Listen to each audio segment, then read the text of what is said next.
Welcome back to a new episode of the Leading Yourself podcast.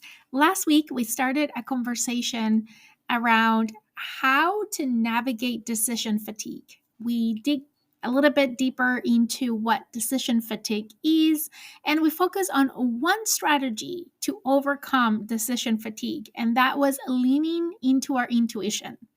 That was actually the topic that I wanted really to talk about here on the podcast. Today, I want to continue this conversation. I want to take a step back so we can talk about other strategies to overcome decision fatigue and then deep dive back into intuition, but now is specifically when it comes to our career and our career development.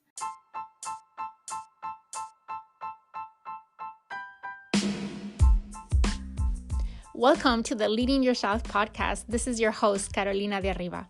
I'm an HR professional, health and fitness coach, wife, mom, and above all things, a goal-getter. In this podcast, we're going to be digging into all things leadership, professional and career development, habits, and relationships. This is a podcast for those who want to become the best version of themselves. Those who have big dreams and are willing to embrace the journey and put in the work to achieve them.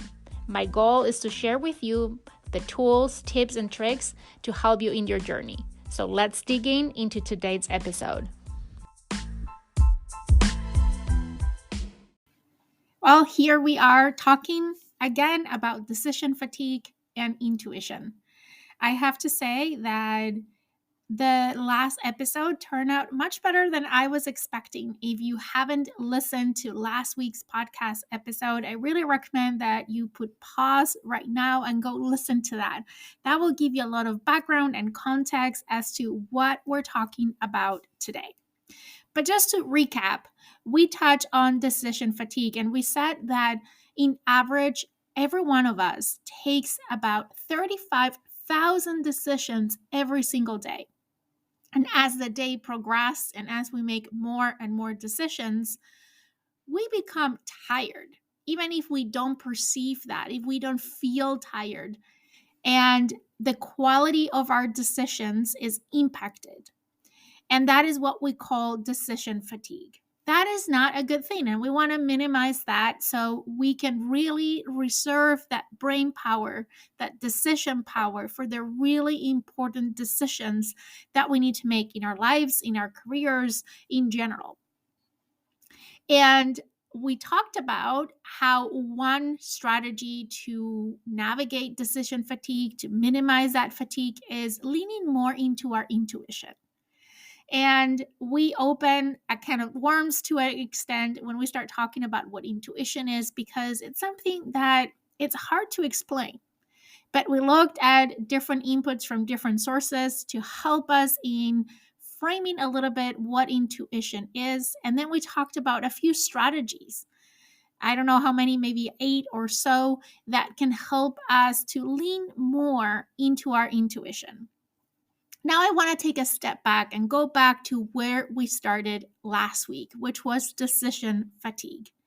And I want to share with you 4 different strategies that we all can put in practice to help us navigate that decision fatigue, to minimize that decision fatigue, to again, we can reserve that decision power and energy to make the really important decisions in our life and in our career. And then we'll deep dive a little bit more into how intuition can support our career and our career development. So let's talk about what are these strategies on how to reduce decision fatigue. The first one is to plan ahead, to make decisions in advance so you know exactly what to do and when to do it. I am a planner. I have to confess, I love my weekly planning. I love to start my day identifying my 3 not negotiables for the day. I do annual planning. I do quarterly planning. I know for some people that is too much, but that really helps me with knowing exactly what to do and when I need to be where to do those things. And that really helps me save energy to make the decisions that are really important, because I don't have to decide what to do all the time or when I am going to work on what. that takes a lot of energy. And I'm able to better manage that by planning ahead. If you want to learn more about planning, there is a few episodes that I've done here on the podcast around time management where I explain how I plan my time and a lot of different tips and strategies to help you be more proactive with your planning and, as a result, to reduce your decision fatigue. And spoiler alert, there might be something coming very soon on that here on the podcast. Also, when I talk about planning, I'm not only talking about time management, but I'm talking about how can you set yourself for success for the future. And I've given this example a lot of times, but it's the quickest example that comes to my mind right now. I work out every morning. That is a habit that I work really hard to build. And one of the things that helps me stay consistent, and especially at the beginning when I was building this habit, and we'll talk more about habits in just a second, was to plan ahead as to when I was going to work out, what time of the day was going to work better for me. So I don't need to decide every day at what time I'm going to work and be stressed out and use energy in making that decision throughout the day. But then I would leave my workout clothes ready the night before. So when I woke up, it was there waiting for me. It's there every day, actually, because I still do it, even 5+ years after I started with this. And that reduces also my decision fatigue because I'm planning ahead. I don't have to make a decision as to what clothes to wear to go to my workout. My clothes is already there. So there's no decision needed. I don't start my day using energy in making these decisions. Okay, strategy number 2 is to create routines. Try to stop figuring out what to do each day. Instead, try to automate as much as possible. So when I'm talking about routines, I'm talking about habits. I'm talking about a compilation of habits sometimes. So, like my morning routine is a series of habits that I have stacked one on top of the other, and that constitutes my morning routine, right? So, a routine is a stacking of habits. But I would say, even if you don't have a routine, just leaning more into developing habits can help you reduce decision fatigue because habits are basically a form of automation. And once you automate your decisions, you need less energy to make those decisions. We've also talked a lot about habits and routines here on the podcast. So go check out some of the episodes that we've done before around this topic if you think this is one strategy that can help you with reducing decision fatigue. The third strategy to reduce decision fatigue is to set deadlines. Especially for the really big decisions, give yourself a set amount of time to decide. I mentioned this, I think, in the last episode, how I'm a very logical decision maker. And a lot of times, especially when I have to make big decisions, I think about that and I think about that again and I overthink my decisions. And it can take a lot of time for me to make a decision a lot of times because I'm trying to pull more data into the decision. And what about that? And but wait a second, what about that? And I start putting more things in the mix to help, and I'm making air quotes, help me make a decision. And the only thing that it does is that it gets me trapped into this vicious circle, right? Of analysis paralysis or just leaning more on the fear side versus the intuition side. We talked about the differences, sometimes subtle differences between fear and intuition. So, the third strategy is to set deadlines. And I would say, especially for big decisions, give yourself a set amount of time to decide on those things so you don't get into this overload of decision fatigue, right? That can take a lot of energy when you overthink some of these big decisions. So setting deadlines can help reduce that decision fatigue. And the fourth strategy, which is a little bit of what we started to talk about last week, is to trust yourself, to listen to your gut, to listen to your intuition, to leaning more into your intuition. And I want to share a few more strategies on how to listen to your intuition. And I'm going to go through these very quickly because they're a little bit of an overlap with what we talked about last week. And then we'll jump into specifically how to apply this into our careers. So, the first thing that you can do to listen more to your intuition is to clear the noise, clearing the mental clutter, right? Or the external noise is one of the best ways to tap into your intuition a little bit easier, right? So spending time with yourself, just away from distractions, can be a great starting point to unlock that intuition and you be more alert and more open to listen to your intuition. Because here's the thing, when we're constantly being influenced by others, of what we see, hear, others' opinions, or what others might think the quote unquote shoots should be, right? Or we get into the general busyness of our lives, it makes it so much harder to pay attention to what we truly feel is best for us. And by getting quiet and spending time alone, we can better tune into the needs that we have and our intuition, being free of distractions. The second strategy is practice paying attention to your initial, that split second gut reaction when being faced with a set of decisions. To practice this now, take a moment to think about a decision that you're trying to make. Remove all thoughts or analysis about that decision and just focus on the feeling of when you weight your opinions. You can try flipping the coin to see what that split second moment feels like, right? But generally, when something feels right, you are pulled towards it, right? And you feel this openness to that feeling. You feel this excitement. We talked about this difference between fear and intuition last week, and we said that intuition feels open, light, a sense of excitement, right? When something doesn't feel right, you feel a sense of contraction and resistance and dread and pulling back.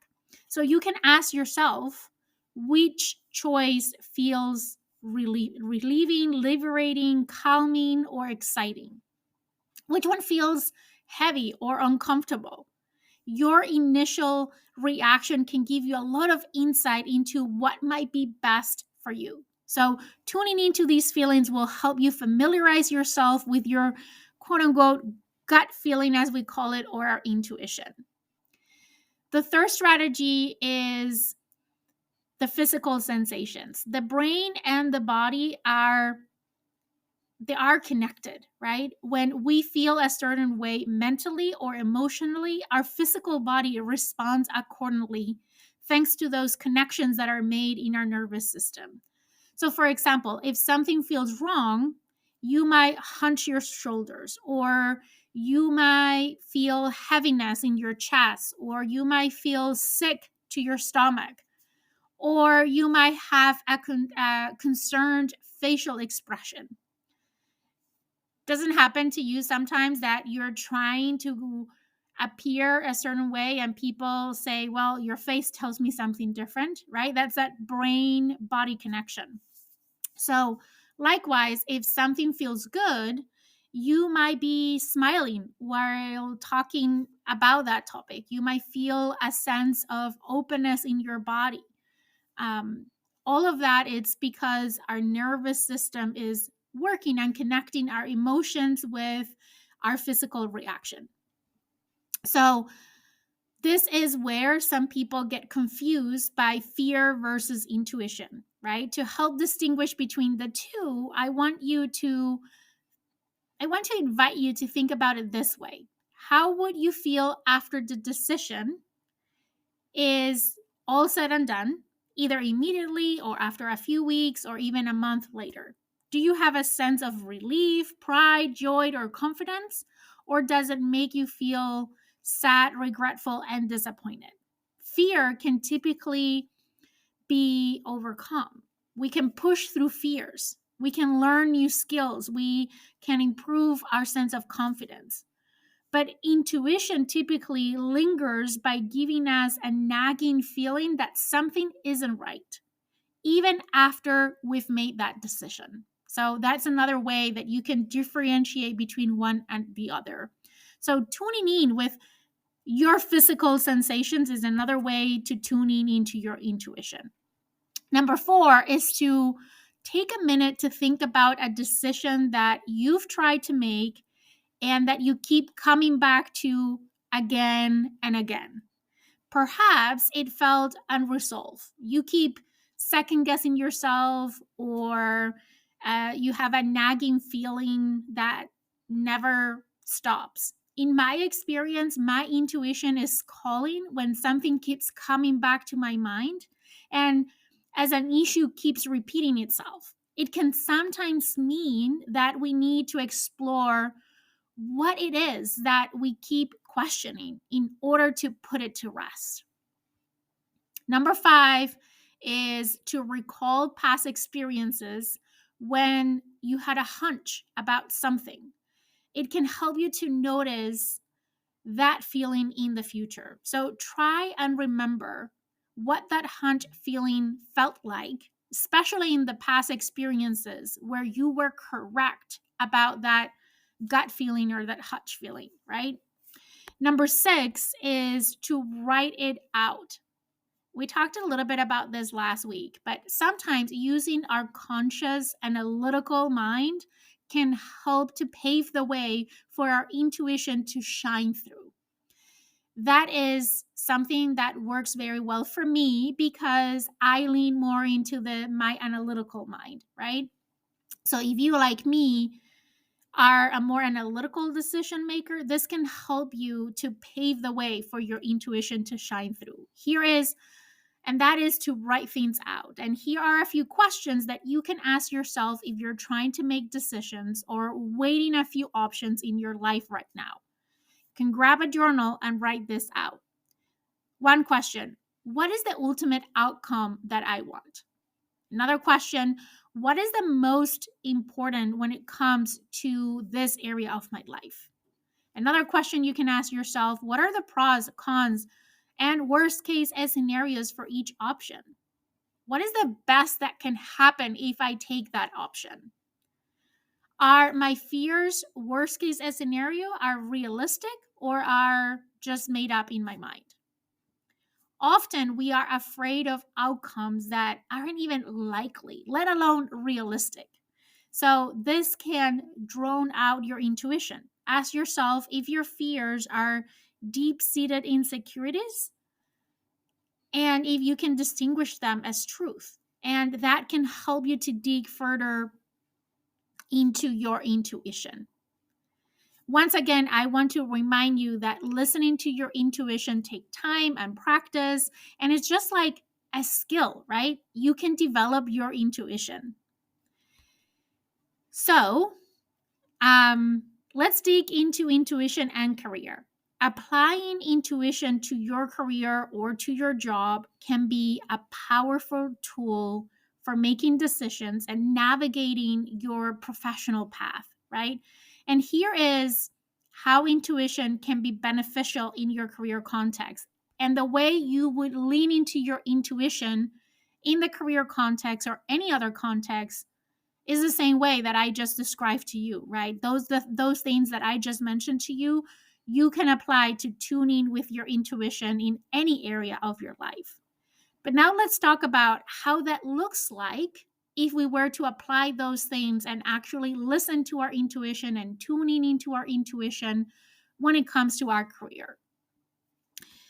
First, your intuition can guide you in selecting a career that aligns with your true passions and values. It can help you determine what truly fulfills you and what direction to take in your professional life. A lot of times we are presented with crossroads in our career. And using the strategies that I just mentioned to you to tuning into that decision and leaning to our intuition can help us guide us in selecting what is that next step in our career that better aligns with our passions and our values so we can have a more fulfilling career. Number two, during job interviews, your intuition can play a vital role in evaluating whether a company's culture and work environment are good fit for you. It can help you sense whether the job also aligns with your own values and your goals. These are things that are really hard to measure when you are going through an interview process.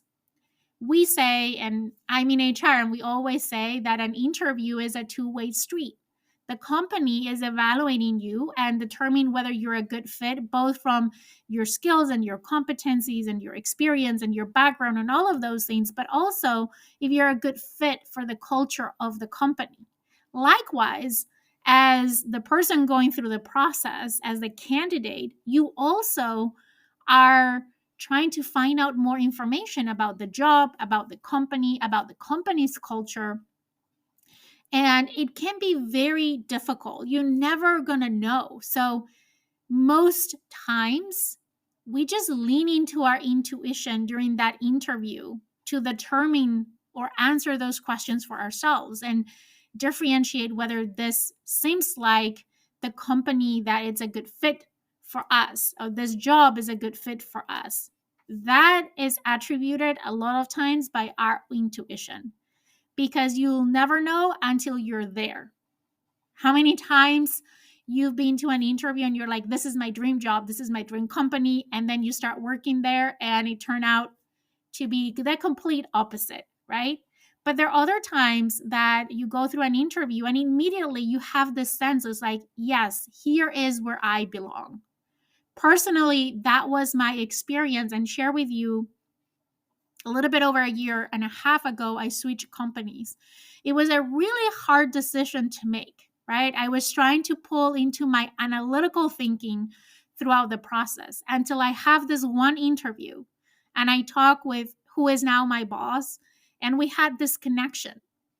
And as I was talking to her, I had this feeling, right? Talking about all the strategies I share with you about how to tune in into your intuition. I'm like, I had this feeling like that, yes, this is where I belong. This is where I see myself in this next phase of my career.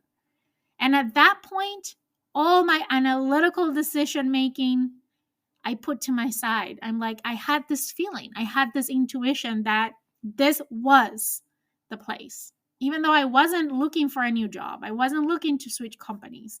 I had this feeling, this connection in the interview. And it turned out to be all the things that I experienced during the interview. And that is such a great feeling. Okay, let's keep moving.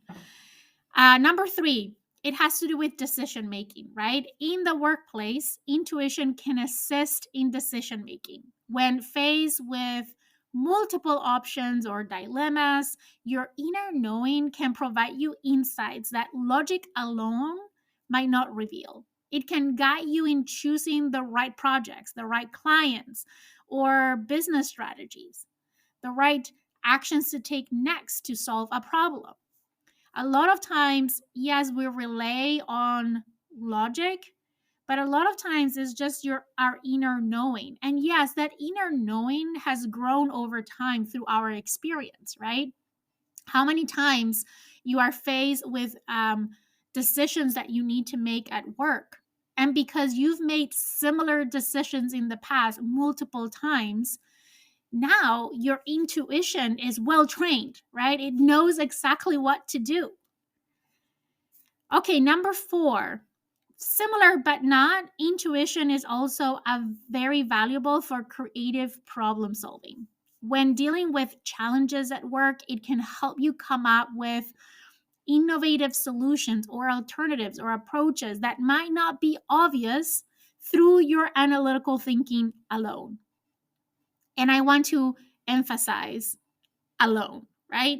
We still need to pull into our analytical thinking, especially nowadays that there's so much facts and data out there. We need to make decisions that are based on those facts and data. That they play a very important role, but sometimes that is not enough. And leaning into our intuition can bring our creative side, and it complements really well our analytical thinking. Another way that intuition can help us is by helping you build strong professional relationships.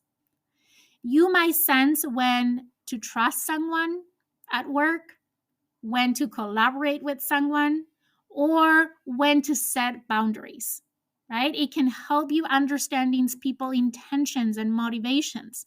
How many times you've met someone and you have not interact with that person a lot, but immediately your body reacts with caution.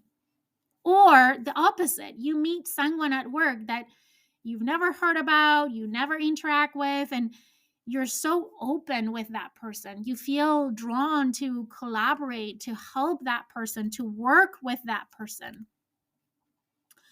Another way intuition can play a role in our careers is it can provide clarity when considering career transitions or changes. It can guide you in knowing when it's the right time to pivot, to seek new opportunities, to take new challenges. A lot of us have an internal clock, right? Sometimes is actual time, and like, I've been here for 2 years. I need to move on. I need to move to a different role. I need to do something different.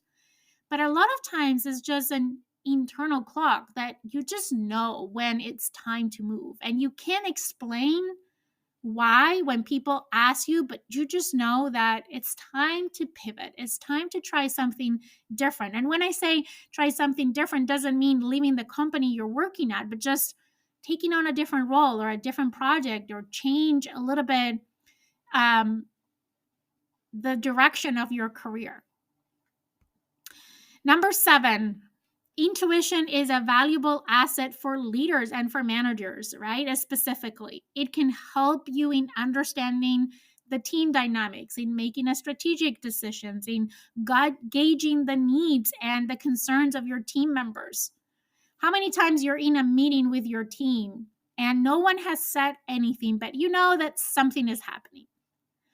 Or how many times you do like employee engagement surveys and you're not surprised at all by the results because your intuition already was telling you that there was that issue, or the other way around, right? Number 8, developing your intuition also fosters self-trust, which is essential in your career growth. When you trust your inner guidance, you become more self-assured in your career choices and in the actions that you take. Number 9, your intuition can lead you to life learning opportunities. It might guide you to courses, mentors, or resources that will enhance your skills, your knowledge, your expertise, your both depth and breadth in your field. And as a lifelong learner, I rely a lot on my intuition for this to decide what are the next thing that I'm going to focus on. A lot of times it's very analytical thinking. I do an actual gap analysis, and you can use assessments to come to the conclusion of what is the next course that I'm going to focus on, what is the next skill that I'm going to build. But many times you don't do any of that and you know exactly where you need to work on. That is your intuition talking to you. And last but not least, relying on intuition can reduce stress in your career. Instead of overanalyzing every decision, you learn to trust your instincts in making decisions smoother, less stressful, right? That's because you find that balance between your logical thinking and your intuition. Incorporating intuition into your career doesn't mean disregarding logic and reason. It's about integrating both your analytical mind and your inner wisdom to make well rounded decisions. As you practice, as you develop your intuition, you'll become more adept at harnessing its power to steer your career in a direction that feels right to you. It can be a valuable compass in your career journey, for sure. If you are new to listening to your intuition, try tapping into it in situations that maybe are not that big or don't matter quite as much, such as very small decisions, whether it's in your career or in any other area of your life. You can also try it in conversations with others by gently picking up on the way someone feels behind the words that they're saying. Those are just little things that you can start doing to start to tune in a little bit more to your intuition, to harness its power, to help you in all the things that we talked about today. So that's what I have for you today. I hope today's episode was helpful, was inspiring. It triggered you to think about how can you lean in and tune in more with your intuition. As always, if you like today's podcast episode, I'm going to ask you two things. One, that you share with a friend that can benefit from today's episode. And number two, that you go to Apple Podcasts or Spotify or wherever you're listening to this podcast and you leave us a review. That helps us to get the Leading Yourself podcast out there in front of more people that can benefit from our conversations every week. With that, I hope you have an amazing week ahead, and I will talk to you again here on the Leading Yourself podcast next week.